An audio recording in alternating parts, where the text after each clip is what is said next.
Mumbai Indians MI के IPL 2025 में playoff में पहुंचने की संभावनाएं और रॉबिन मिंज की भूमिका के बारे में यहां कुछ इस तरह के विश्लेषण किए गए हैं। क्या मुंबई इंडियंस प्लेऑफ में पहुंच सकती है? मुंबई इंडियंस आईपीएल की सबसे सफल फ्रेंचाइजी में से एक है, जिसने 5 बार खिताब जीता है। आईपीएल 2025 में उनके पास एक मजबूत स्क्वाड है, जिसमें रोहित शर्मा, सूर्य कुमार यादव, हार्दिक पांड्या, जसप्रीत बुमराह, ट्रेंट बोल्ट और विल जैक्स जैसे स्टार खिलाड़ी शामिल हैं। हाल के सीजनों में एमआई की परफॉर्मेंस असंगत रही है, खासकर 2024 में, जब वे पॉइंट्स टेबल में सबसे नीचे रहे। फिर भी उनके स्क्वाड की गहराई और अनुभव को देखते हुए वे प्लेऑफ के मजबूत दावेदार हैं। उनकी सफलता इस बात पर निर्भर करेगी कि मुख्य खिलाड़ियों का फॉर्म, रोहित शर्मा, सूर्य कुमार यादव और हार्दिक पांड्या को लगातार अच्छा प्रदर्शन करना होगा। बॉलिंग यूनिट का प्रदर्शन, जसप्रीत बुमराह और ट्रेंट बोल्ट की नई गेंद से प्रभावशीलता, साथ ही मिशेल सेंटनर और मुजीबुर रहमान की स्पिन गेंदबाजी महत्वपूर्ण होगी। टीम बैलेंस, एमआई को अपनी प्लेइंग 11 में सही संतुलन बनाना होगा, खासकर अगर बुमराह शुरुआती मैचों में उपलब्ध नहीं होते। घरेलू और विदेशी खिलाड़ियों का योगदान, विल जैक्स और रयान रिकेल्टन जैसे विदेशी खिलाड़ियों को वानखेड़े स्टेडियम की बल्लेबाजी के अनुकूल पिचों का फायदा उठाना होगा। पिछले सीजन में एमआई ने 2023 में प्लेऑफ में जगह बनाई थी, लेकिन 2024 में निराशाजनक प्रदर्शन के बाद 2025 में उनके पास वापसी करने का मौका है। अगर वे अपनी रणनीति को सही तरीके से लागू करते हैं और मुख्य खिलाड़ी फॉर्म में रहते हैं, तो प्लेऑफ में पहुंचने की संभावना काफी अधिक है। रॉबिन मिंज की भूमिका और प्लेऑफ में योगदान। रॉबिन मिंज, एक 22 वर्षीय विस्फोटक विकेटकीपर बल्लेबाज, को आईपीएल 2025 ऑक्शन में मुंबई इंडियंस ने 65 लाख रुपये में खरीदा।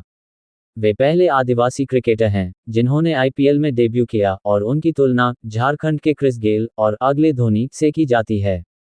उनकी ताकत उनकी तेज बल्लेबाजी और बड़े शॉट्स खेलने की क्षमता में है, जो वानखेड़े की पिचों पर प्रभावी हो सकती है। हालांकि मिंज का टी20 रिकॉर्ड अभी सीमित है। उन्होंने केवल 7 टी20 मैच खेले हैं, जिसमें 67 रन औसत 16.75, स्ट्राइक रेट 181.08 बनाए हैं।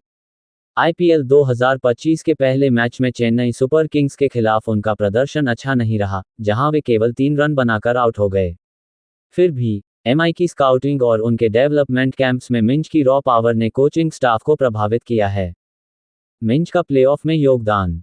फिनिशर की भूमिका। मिंज मध्य या निचले मध्य क्रम में एक आक्रामक बल्लेबाज के रूप में प्रभाव डाल सकते हैं, खासकर डेथ ओवर्स में। उनकी हेलीकॉप्टर शॉट खेलने की क्षमता और तेज बैट स्पीड उन्हें खतरनाक बनाती है।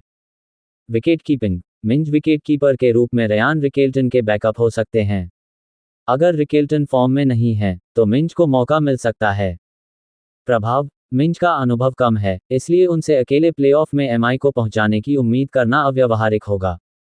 हालांकि अगर उन्हें नियमित मौके मिलते हैं और वे अपनी क्षमता दिखाते हैं, तो वे हार्दिक पांड्या और नमन धीर जैसे अन्य आक्रामक बल्लेबाजों के साथ मिलकर एमआई की बल्लेबाजी को मजबूती दे सकते हैं। प्लेइंग 11 में रॉबिन मिंज की जगह।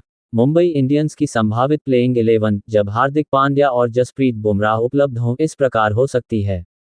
रोहित शर्मा, विल जैक्स, तिलक वर्मा, सूर्य कुमार यादव कप्तान, Hardik Pandya, Naman Dhir, Ryan Rickelton wicketkeeper, Mitchell Santner, Deepak Chahar, Jasprit Bumrah, Trent Boult. Robin Minz को जगह देने के लिए संभावित रिप्लेसमेंट। Ryan Rickelton. अगर रिकेल्टन लगातार रन बनाने में नाकाम रहते हैं, तो मिंज को विकेटकीपर बल्लेबाज के रूप में मौका मिल सकता है। रिकेल्टन का टी20 आई रिकॉर्ड औसत 20.23, स्ट्राइक रेट 134.87 बहुत प्रभावशाली नहीं है, और अगर वे आईपीएल में फॉर्म में नहीं हैं, तो एमआई मिंज को आजमा सकता है। नमन धीर। नमन धीर एक ऑलराउंडर हैं, जिन्होंने पिछले सीजन में 140 रन बनाए, स्ट्राइक रेट 177.21। अगर उनकी फॉर्म या ऑलराउंड योगदान कमजोर रहता है, तो एमआई मिंज को मध्य क्रम में एक शुद्ध बल्लेबाज के रूप में शामिल कर सकता है, बशर्ते विकेटकीपिंग का जिम्मा रिकेल्टन या किसी अन्य खिलाड़ी को दिया जाए। Bevan Jacobs. अगर एमआई अतिरिक्त विदेशी खिलाड़ी को हटाना चाहता है, 4 विदेशी खिलाड़ियों की सीमा के कारण, तो बेवन जैकब्स को मिंज के लिए रिप्लेस किया जा सकता है, जो एक भारतीय खिलाड़ी हैं और स्क्वाड बैलेंस को बनाए रख सकते हैं। रणनीतिक विचार। एमआई को 4 विदेशी खिलाड़ियों Will Jacks, Ryan Rickelton, Mitchell Santner, Trent Boult और भारतीय खिलाड़ियों के बीच संतुलन बनाना होगा। मिंज को शामिल करने से एक विदेशी खिलाड़ी को बाहर करना पड़ सकता है, जो टीम की रणनीति पर निर्भर करेगा। मिंज को तब तक नियमित मौके मिलने की संभावना कम है, जब तक रिकेल्टन या धीर लगातार खराब प्रदर्शन न करें। निष्कर्ष: मुंबई इंडियंस के पास आईपीएल 2025 में प्लेऑफ में पहुंचने की मजबूत संभावना है, बशर्ते उनके मुख्य खिलाड़ी फॉर्म में रहें और स्क्वाड बैलेंस सही हो। रोबिन मिंज एक होनहार खिलाड़ी हैं, लेकिन उनका सीमित अनुभव और शुरुआती प्रदर्शन 3 रन बनाकर आउट ये दर्शाता है कि वे अभी मुख्य भूमिका में नहीं होंगे। वे रयान रिकेल्टन या नमन धीर की जगह ले सकते हैं, अगर ये खिलाड़ी फॉर्म में नहीं हैं। मिंज का आक्रामक बल्लेबाजी स्टाइल और विकेट कीपिंग एमआई के लिए एक अतिरिक्त विकल्प प्रदान करता है, लेकिन प्लेऑफ में पहुंचने के लिए एमआई को अपने अनुभवी खिलाड़ियों पर अधिक निर्भर रहना होगा।